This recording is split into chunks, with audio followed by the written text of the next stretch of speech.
London, December 24th, 1995, Christmas Eve. The streets of Soho were drowning in holiday chaos. Neon lights flickered against wet pavement. Last-minute shoppers rushed through cold drizzle, arms full of wrapped packages. Christmas songs poured from every shop doorway. The same cheerful melodies that made some people feel warm and others feel suffocated. David Bowie belonged to the second group. He hated Christmas. Not the idea of it, the commercial circus it had become, the forced joy, the manufactured sentiment, the pressure to feel something you might not actually feel. But Iman had insisted he get out of the house. "You're driving me crazy, David," she'd said that morning, half joking but also serious. "Go for a walk. Clear your head.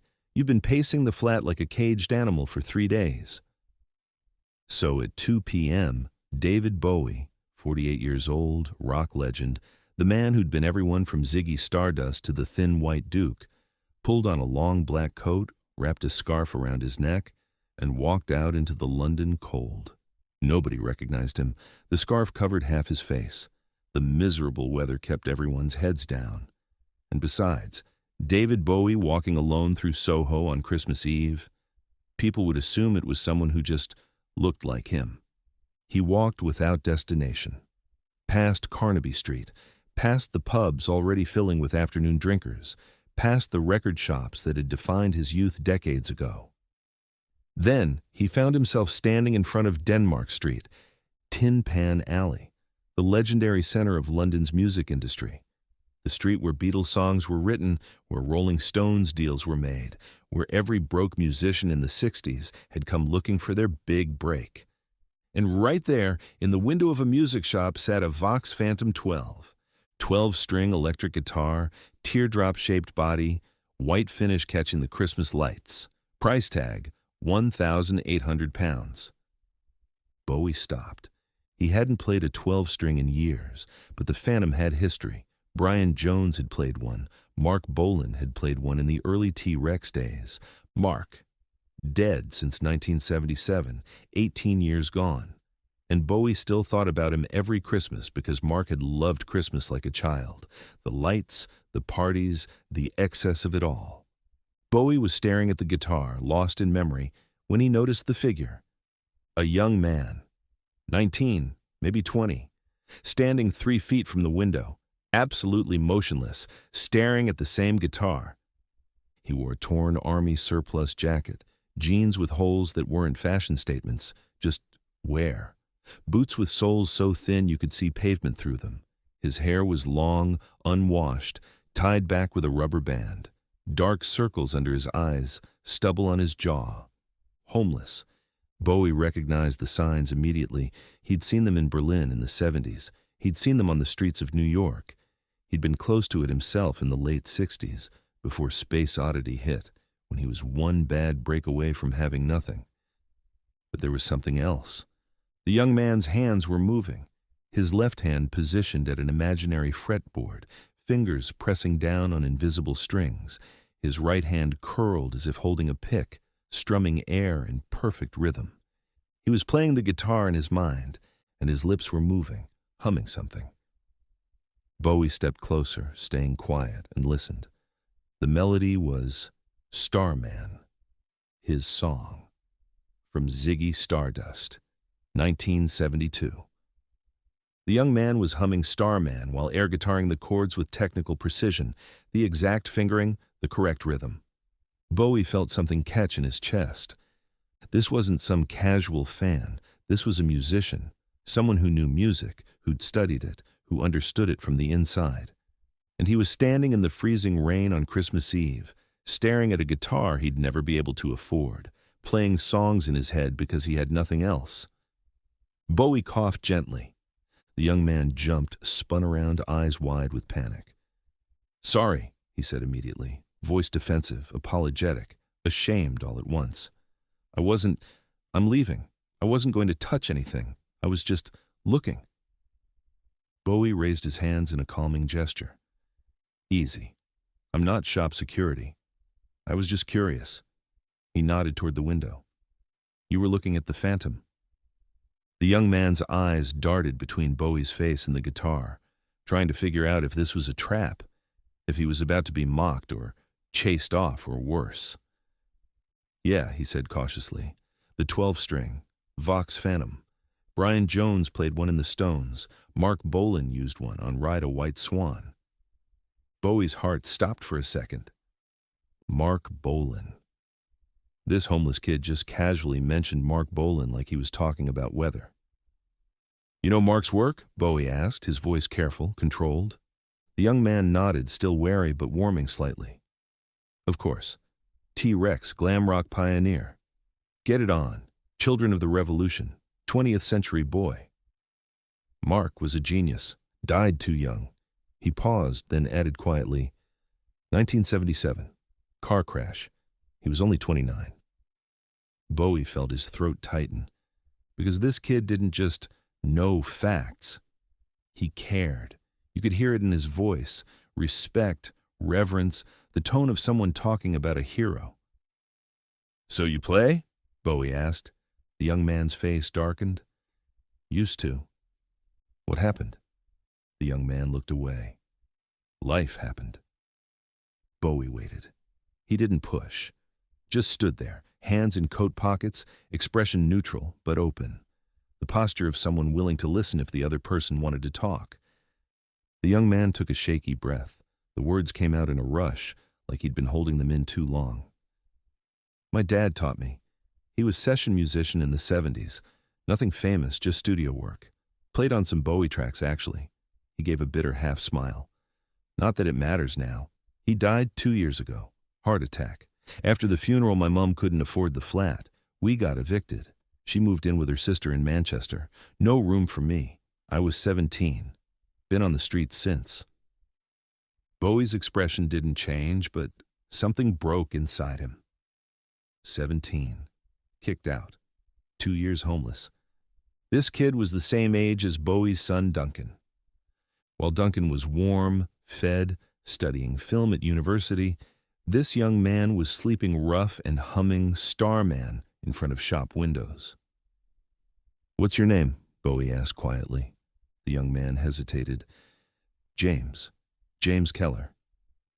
Bowie extended his hand. "David." They shook. James's grip was weak, hesitant, like he'd forgotten how human contact worked. Then James looked more carefully at the man in front of him. The mismatched eyes, the angular face, the slight gap in the front teeth visible when he spoke. James's eyes went wide. "Wait," he said, breath catching. You're not—" Bowie smiled slightly. "Depends who you think I am." "David Bowie," James whispered. "You're David Bowie, the Starman, Ziggy, the Thin White Duke." His voice was shaking now. I was humming your song and you— Oh God, I'm sorry. I probably sounded terrible. I haven't played in—" "You sounded fine," Bowie interrupted gently. "Better than fine. You had the chords right. Not everyone knows the actual fingering for that bridge section." James looked like he might cry. "I learned it from the album. Played it 1,000 times before I lost my guitar." "What happened to it?" "Sold it. For food. 6 months ago." Silence. The rain kept falling. Christmas songs kept playing from nearby shops. People kept rushing past, oblivious. And David Bowie made a decision. "Come with me," he said. James blinked. "What?" "Come with me. I want to buy you a coffee, and I want to hear your story, the whole thing.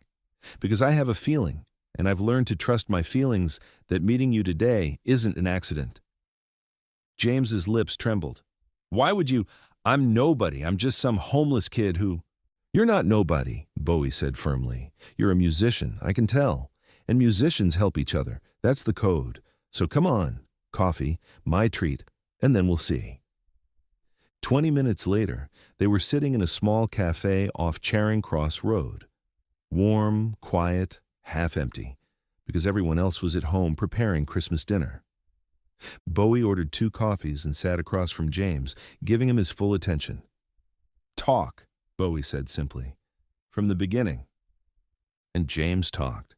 He talked about his dad teaching him guitar at age 8, about learning Bowie's entire catalog by age 12, about jamming in the garage, dreaming of making music, believing that talent and passion would be enough. He talked about his dad's sudden death, the financial collapse, the eviction, his mother's impossible choice, the first night sleeping in a doorway, terrified and ashamed. He talked about the shelters, the violence, the constant fear, the way people looked through him like he didn't exist. "I tried to keep playing," James said, voice cracking. "I'd busk sometimes, made a few quid, but then my guitar got stolen. And without it," he trailed off, "without it I'm just nothing." Bowie was quiet for a long moment. Then he said, "I was almost you." James looked up, confused. 1969, Bowie continued. "I was 22, broke, living in a flat I couldn't afford. My first album had flopped. My manager had dropped me. My girlfriend left. I had nothing. And I mean nothing. Some days I didn't eat. I thought about giving up. Thought maybe I wasn't meant to be a musician. Maybe I was fooling myself." James stared. "But you made it." "I got lucky," Bowie said. "A BBC producer gave Space Oddity one play. That's all it took. One play. And my life changed. But here's the thing, James. It only changed because I was ready. I'd spent years practicing, writing, learning, preparing for that moment. Luck gave me the opportunity. But skill gave me the career." He leaned forward. "You've got the skill. I heard it in your humming. I saw it in your hands. You know music, really know it. You just need the opportunity." "But I don't have—" "A guitar?" Bowie interrupted. He stood up. "Come with me. We're going back to that shop." Denmark Street, 3:30 p.m. They walked back through the rain. James followed like a man in a dream, half convinced this was some elaborate hallucination brought on by hunger and cold. Bowie pushed open the door to the music shop. The clerk looked up, recognized him instantly, and nearly dropped the guitar he was holding. "Mr. Bowie," he stammered, we're actually about to close for Christmas." "I know," Bowie said calmly. "This will be quick. The Vox Phantom in the window. I'd like to buy it." The clerk's eyes went wide. "The 12-string? That's 1,800 pounds. "I'm aware." Bowie pulled out his wallet, handed over a credit card. "And I'll need a case, a good one, hard shell." James stood frozen. "No," he said, voice barely audible. "You can't. It's too much. I didn't ask for—" Bowie turned to him. "I know you didn't ask. I'm giving. There's a difference." "But why?" James's voice broke. "Why would you do this for me?" Bowie was quiet for a moment. Then he said, "Because Mark Bolan would have done it. Because musicians take care of each other. And because when I was 22 and starving and ready to quit, someone gave me a chance. And I've never forgotten that." The clerk brought the guitar, white Vox Phantom, gleaming under the shop lights. Bowie handed it to James. "Play something." James's hands shook as he took the guitar. He plugged it into a nearby amp, sat down, and after a moment's hesitation, began playing. Starman, but not a copy, not a tribute, his own version, slower, more melancholic, painful and beautiful. Bowie closed his eyes and listened. When James finished, Bowie pulled a business card from his coat pocket. "This is my manager's number," he said. "Call him next week, after Christmas. Tell him I sent you. He knows a studio that gives free recording time to young musicians, and I know people who run shelters that also do job placement. You're not going to be on the streets anymore, James. That ends today." James looked at the card, at the guitar, at Bowie. Then he started crying. Not quiet tears, deep, wrenching sobs that had been building for 2 years. Bowie stepped forward and hugged him. Just stood there, in a music shop on Denmark Street on Christmas Eve, holding a homeless young man who was crying into his shoulder. The clerk looked away, wiping his own eyes. When James finally pulled back, Bowie kept a hand on his shoulder. "I have one condition," Bowie said. "One day, when you've made it, when you're stable, when you have more than you need, you do this for someone else. You find someone who's lost, who has talent but no opportunity, and you give them a chance. Promise me." James nodded, unable to speak. "Good," Bowie said. He pulled out his phone, dialed. "Iman, it's me. I'm bringing someone home for Christmas dinner. Set an extra plate." He turned to James. "You're staying with us tonight. We've got a spare room. You can shower, eat, sleep in a real bed, and tomorrow we'll start figuring out the rest." James sat at the Bowie family's Christmas Eve dinner, still half convinced he'd died on the street and this was some elaborate afterlife fantasy. But it was real. Iman welcomed him warmly. Duncan treated him like a friend. The house was filled with music and warmth and the smell of roasting food. After dinner, Bowie took James to his home studio. They played together. Starman. Life on Mars? Heroes. At midnight, when church bells rang across London, James looked up from the guitar and felt something he hadn't felt in 2 years. Hope. Bowie stood beside him, looking out at the city lights. "New beginning, James," he said quietly. "You can't change the past, but you can write the future, and I promise you, you're going to write a hell of a future." 6 years later, in 2001, a young guitarist named James Keller released his debut album. Critics called it hauntingly beautiful and the most promising debut in years. In the liner notes, James wrote, "Thank you to David Bowie, who gave me a guitar and a future when I had neither." And in 2003, James started a non-profit that gave free instruments and lessons to homeless youth. He called it the Starman Project. Because some gifts are meant to keep giving. And some meetings, in the rain on Christmas Eve in front of a shop window, change everything.